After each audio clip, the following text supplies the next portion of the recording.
What up, man? I just want to keep this shit basically short, basically sweet. Top 10 songs of the summer, or song. These are, I'm not gonna say they summer songs. These are songs that I was listening to throughout the summer. You know what I mean? Seeing how the summer almost over. I do believe it's over sometime this month, 22nd. I do believe it's some shit like that. But I wasn't gonna do it in no particular order. But then it's just like fuck it.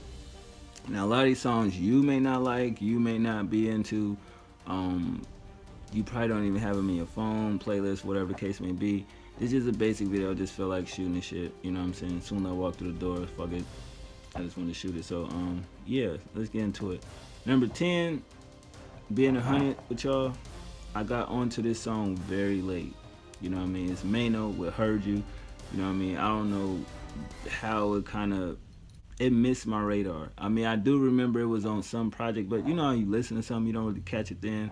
You know what I mean? But I watch a lot of web series, you know, shout out to Respect Life. Wait on that episode. It's a couple more that I watch here and there. Lanes, of course. Of course, Money and Violence, shit like that. But basically, they use a lot of sayings in the joints, you know, heard you, copy, say less, say more, say no more, blah, blah, blah. So he turned Heard You into a song, and I thought that shit was pretty lit. So yeah, that's number 10. Number 9, Young M.A. with Ooh. Like, a lot of people say that she, it's like a carbon copy of Bobby Shmurda. I wouldn't say that. I mean, I just think it's the influence of the sound of Brooklyn, you know what I mean? But,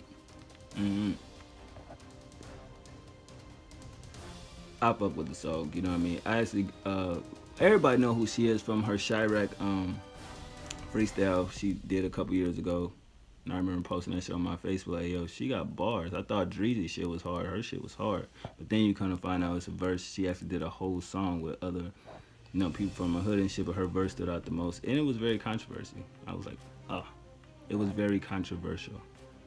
That's better? All right.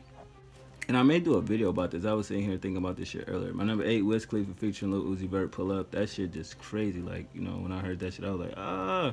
You know what I'm saying? I was an Uzi fan. Of course, I've been a Wiz fan, but Wiz kind of like, you know, up and down, you know, hit or miss. And I was like, oh shit, he did a song with Vert. Let's check it out. That shit was crazy. Like, that's my shit. You know what I mean? I think that's probably one of the better songs I've heard from Wiz in a minute. But I definitely fuck with that. But I just wanted to, do you think Wiz have kind of fell off? You know what I mean? I know he on a tour with Snoop and things of that nature. But as far as his music, is it really hitting like it once did? I really don't think it is. But who knows? But that Gang record from Taylor Gang, I've been hearing it, skimming through it. I think that may be something. I'm gonna have to check that out, but I think that maybe he may got one with that one. Number 7, Drake, Hype.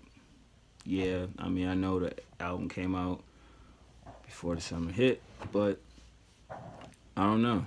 It just seemed like when the summer came, it just seemed to pick up a lot of, you know, steam, at least for me. You know, I ran that song back so many motherfucking times, it's ridiculous. But yeah, man, I fuck with that. I don't know. Even Drake, you know, I feel like he'll have to drop something else, you know what I mean, as far as a project. You know, I think him and Kanye hitting at an album, but who knows? It may drop, it may not drop. I don't know. But yeah, my number 7 is Drake. Number 6, we got French Montana with Lockjaw featuring Kodak Black. And I was gonna choose the other one, but I just feel like Lockjaw definitely has a lot more replay value to me. I mean, Figure It Out was dope. You know, I remember it was on the Wave Gods. It kind of didn't, for me at least. If I think I can't remember what I exactly said, but it just wasn't a song that kind of, I didn't really pay no attention to it. And then I seen a video, you know, shout out to Complex for actually, I think they did some story on, he was doing a video or some shit. And I actually checked the video out. The video made me appreciate that song a lot more, and it did with this one, because I just stumbled across this shit.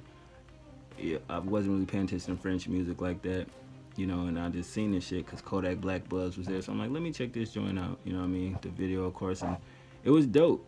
That production is crazy, you know what I mean? But fuck you, French, for sitting there saying you pushed the album back because of motherfucking sample clearances. When have you ever had a problem with that shit?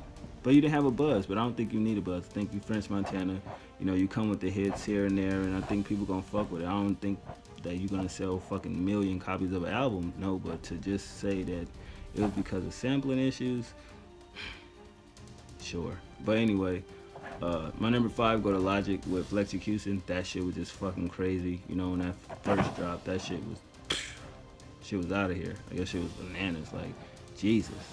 You know, and we all know, you know, we wanted Logic to, well, not we, I personally don't care if he make turn up music or he make the introspective type lyrical music, you know, but this was just something different. I was like, wow, this is actually pretty dope, you know what I mean, because you didn't expect that from him. I know I didn't. I was like, all right, you know what I mean, I fuck with it.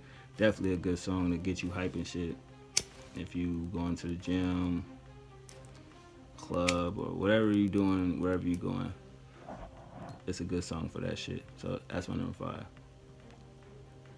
My number 4 will be Young Thug With Them, Slime Season 3. We all know Young Thug, you know, newest project is kind of, it's not even, I don't even know if it's debatable if it's dope. I think it's cool. I'm gonna say it's cool. But With Them, that was the shit that was at that fashion show Kanye did, and I was like, yo, what is that fucking song, bro? Like, somebody let me know, and they was like, oh, I think it's gonna be on Slime Season 3. And it's the first track on that joint. So that shit go crazy. It was a beat, because you watching the fashion show, and it's like, not really watching it, but skimming through it, like, yo, what is that shit? It sounded something different from that nigga. I'm like, I ain't never heard Young Thug make no fucking song like that. That's just different. That just immediately stood out. So I definitely feel like that shit was a banging ass record, you know what I mean? Fuck with it. Number 3, Lil Uzi Vert with Do What I Want. Y'all know, you've watched the review, couldn't get past that that intro record, you know, on his latest project. I was just like, cause I didn't know what to expect. I'm like, all right, this nigga probably heartbroken or whatever the case may be. He kind of go be in tune to his emotions on this project. But when you first heard the mixtape, right? At least for me, when I first heard it, I didn't know what to expect. And it took a minute, and I'm like, okay. And then the second listen, I'm like, all right. You know, by the third listen, it was over. I did that shit at least 5 times before I went on. So that definitely was one that stand out. It's just the beat, the production, this flow, this cadence on the fucking record. It's just like, phew, that shit is hard as fuck, bro. That's like one of the hardest songs on there. I mean, by now, a lot of more songs grew on me, but that's still one of the ones like, phew, forget about it. Number 2, Kanye West with Champions. I don't give a fuck what you say. That has stamped anthem vibe everywhere, you know what I mean? I don't even know where it came from when the fucking joint came out. It was like, yo, this nigga got a fucking, I think he was gearing up for that Cruel Winter joint, and we still ain't got that. Kanye, you fucking bugging, my nigga. We need that fucking joint. But yeah, so it just was crazy, and all the features fit for the record, you know what I mean? I think that was perfect. I don't think nobody was kind of weak. I think every element of that record makes sense. That's my number 2. Sticking with Chicago, my number 1, Chance the Rapper featuring 2 Chainz and Lil Wayne, No Problem.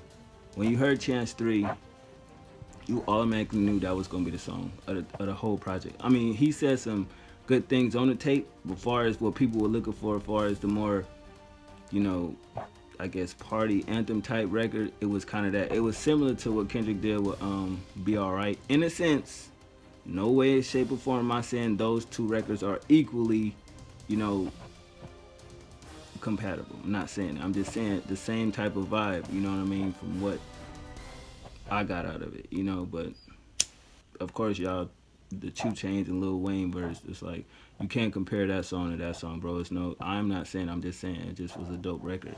You know, it shocked the fuck out of me when I heard The Problem. That shit just automatically like, my bad, that's a dumbass face niggas be making when they do the fucking reaction. But yeah, man, anyway, that's my top 10. This video was longer than I expected. I didn't expect it to drag out this far, so I won't edit this shit. I'm just gonna upload it, and hopefully y'all watch it. If y'all don't, it is what it is. And shout out to everybody that watch my channel still. And yeah, pretty much that's it. Sorry if my content offends you.